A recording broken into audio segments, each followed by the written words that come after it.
بیان کریں گے آل رسول کو ہٹا کر کے، بالکل مولا علی کا ذکر بند، جیسا کہ کرتے ہیں لوگ۔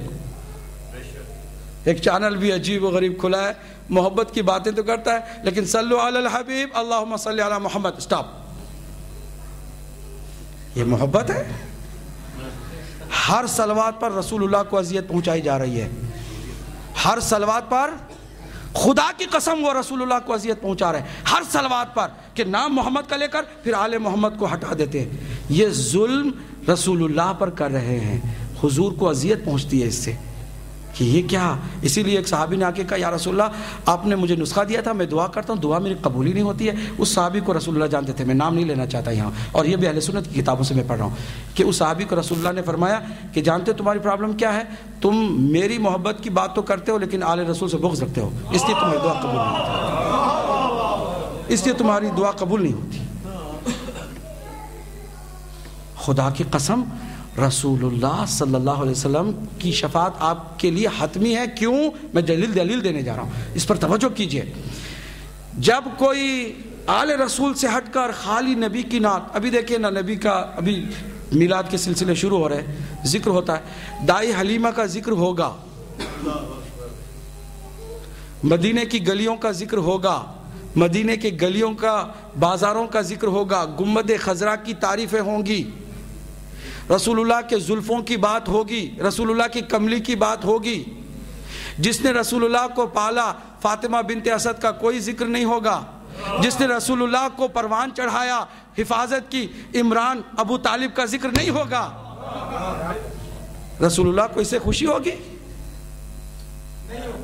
اب آپ سوچئے، سوچنے کی ضرورت ہے آپ کو۔ رسول اللہ، اسی لیے میں ایک جملہ سنا کر زحمت، بہت باتیں تھی، میں کیا کروں کہ وقت آپ نے ماشاءاللہ سارا جو ہے وہ مجھے صرف سنانے کے لیے رکھا، آخر میں مجھے کہا کہ آپ سنائیں، تو پھر یہی بات ہے کہ بھئی آخر میں مجھے دیتے ہیں تو ٹائم اسی طرح ہوتا ہے۔ پوری توجہ سنیے، غور سے سنیے۔ حضرت ابو حنیفہ بہت بڑی شخصیت ہے، رسول اللہ صلی اللہ علیہ وآلہ وسلم کے صحابی نہیں ہے، تابعین میں سے بھی نہیں ہے، اتنا بڑا ان کو مقام دے دیا گیا۔ رسول اللہ کی ایک سانس، ایک لمحہ بھی علی نے تنہائی میں، جدائی میں نہیں گزاری ہے۔ اس علی کی فقہ کیا ہے کسی کو فکر نہیں ہے۔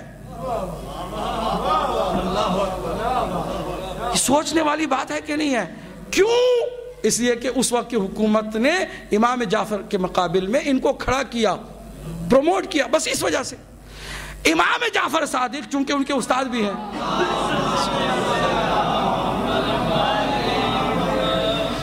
ابو حنیفہ کو بلا کے ایک بات کرتے ہیں، بہت خوبصورت بات، یہ بتاؤ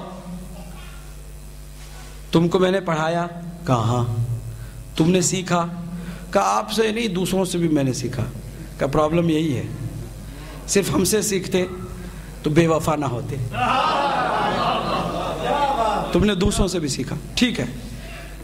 تم مجھے بتاؤ میں نے کس سے سیکھا؟ کہتے ہیں ابن رسول اللہ، میرے ماں باپ آپ پر فدا ہوں، بہت اچھے احترام سے، چونکہ شاگردی کا حق نہ ادا کیا انہوں نے، ہمیں غلط الفاظ استعمال نہیں کرنے چاہیے۔ فرماتے ہیں جعلت فداک یا ابن رسول اللہ، میں آپ پر فدا ہو جاؤں۔ میں ابھی تک یہی سوچتا رہتا ہوں ہمیشہ کہ آپ سب کو پڑھاتے ہیں، تو آپ نے کس سے پڑھا ہے؟ کیا جاننا چاہتے ہو؟ فرمایا نحن خزنۃ علم اللہ، وہ علم جو اللہ نے نبی کو دیا، نبی نے علی کو دیا، علی نے حسن کو، حسن و حسین دونوں کو، پھر حسین نے زین العابدین کو، زین العابدین امام محمد باقر کو، امام محمد باقر نے میرے بابا نے مجھے دیا۔ ہم پڑھانے کے لیے آتے ہیں، پڑھنے کے لیے نہیں آتے۔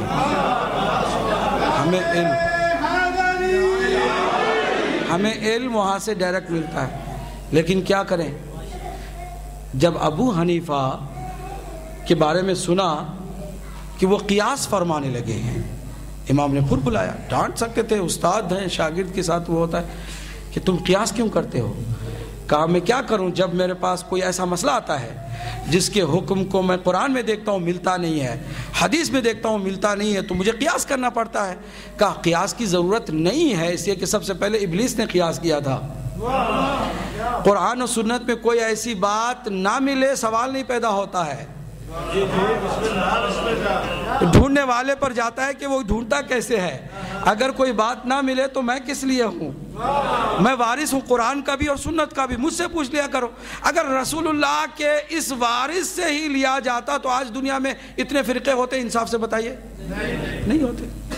اب ذرا دیکھیے بات جو میں کر رہا ہوں نا کہ ظاہری نعت اور ظاہری یہ زلفوں کی بات ہوگی، کملی کی بات ہوگی، بازاروں کی بات ہوگی، گلیوں کی بات ہوگی، گنبد خضرا کی بات ہوگی، یہ ظاہری لباس کی بات ہوگی، اور یہ ساری چیزیں، جوتوں کی بات ہوگی، جوتیوں کی بات ہوگی، منہ مبارک کی زیارت کرائی جائے گی، یہ سب مبارک ہے۔ میں کوئی چیز کا انکار نہیں کرتا ہوں، خدا اس شخص کو معاف نہیں کرتا جو نبی کی کسی بھی چیز کا انکار کرے، اس لیے کہ ہمارا سارا دار و مدار نسبت ہی پر تو ہے، اس میں کسی کا انکار نہیں۔ لیکن دیکھنے والی بات یہ ہے کہ ایک مرتبہ امام ابو حنیفہ کو بلا کر کے امام جعفر صادق نے کہا کہ جانتے ہو یہ کیا ہے؟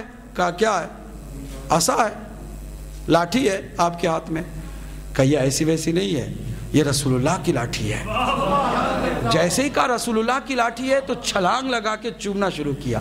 کان پکڑ کے امام نے اٹھایا کہ تم لاٹھی، بے جان لکڑی، رسول اللہ کی طرف اس کی نسبت ہے تو اسے چومتے ہو، اور یہ رسول اللہ کا گوشت ہے، یہ رسول اللہ کا خون ہے، میرے مقابل میں کھڑے ہو جاتے ہو، میرے خلاف کھڑے ہو جاتے ہو۔ جو رسول اللہ کی لاٹھی چومنے پر تیار ہے وہ رسول اللہ کی اولاد کی بات کو نہیں ماننے کے لیے تیار ہے۔ یہ کون سی محبت ہے؟ بتاؤ، اس طرح کی محبت سے رسول اللہ کو خوشی ہوتی ہے یا اذیت پہنچتی ہے؟ ساری بات سمجھنے کی یہی ہے، پرابلم یہی ہے۔ ہم اسی طرح پٹیاں کھول رہے ہیں، اتار رہے ہیں، ہمارا کام بس اتنا ہی ہے، صرف آئینہ دکھا دیتے ہیں، جس کو سنورنا ہے سنور جائے۔ پہلے تو یہ ہوتا تھا کہ آئینہ دیکھ کے چہرہ بگڑا ہوا پا کر کے آئینہ توڑ دیتے تھے، اب الحمدللہ وہ آئینہ نہیں توڑ سکتے، ابھی ان کو خود ٹھیک ہونا نہیں ہوتے، نہیں اپنی مرضی، آپ کی مرضی، ہم نے راستہ دکھا دیا۔ قیامت کے دن کہہ سکتے یا رسول اللہ ہم نے آپ کی امت کے ہر فرد کو بتایا کہ حق کیا ہے، باطل کیا ہے، صحیح راستہ کیا ہے، غلط راستہ کیا ہے، اب اس پر چھوڑ دیا ہم نے۔ ہر کسی نے ماننے والوں کی ہے ادا، اللہ جب کسی کو توفیق دیتا ہے تو وہ لمحوں میں مان جاتے ہیں۔ اور اس سال آج کے حر ہماری ایک بہت لمبی فہرست ہے، وہ انشاءاللہ کسی وقت ٹی وی پر ہم پیش کریں گے، لمبی فہرست ہے اس سال محرم کے حر کے فہرست جو حر بن کر آ گئے ہیں، آ جاتے ہیں حر، ان کو پرواہ نہیں ہے، ٹھکرا کے آ جاتے ہیں جب دیکھتے ہیں۔ ایک پیر نے مجھے بتایا کہ میں نے فون کیا، ایک میری مریدنی تھی، اس نے مجھے کہا کہ پیر صاحب ایک پرابلم ہو گئی ہے۔ کیا؟ ہدایت ٹی وی آپ دیکھتے ہیں؟ کہا کبھی کبھی دیکھتے ہیں۔ کہا کہ میں سمجھتی ہوں کہ پہلے آپ سے پوچھ لوں اجازت ہے ہدایت ٹی وی دیکھنے کی؟ کہا کیوں پتر گڑبڑ ہو گئی ہے کیا؟ کہتے ہیں کہ پیر صاحب میرا ذہن بدل گیا کافی۔ کہا اچھا، یہ مجھ سے بھی سن لو کہ پیر کا بھی ذہن بدل گیا۔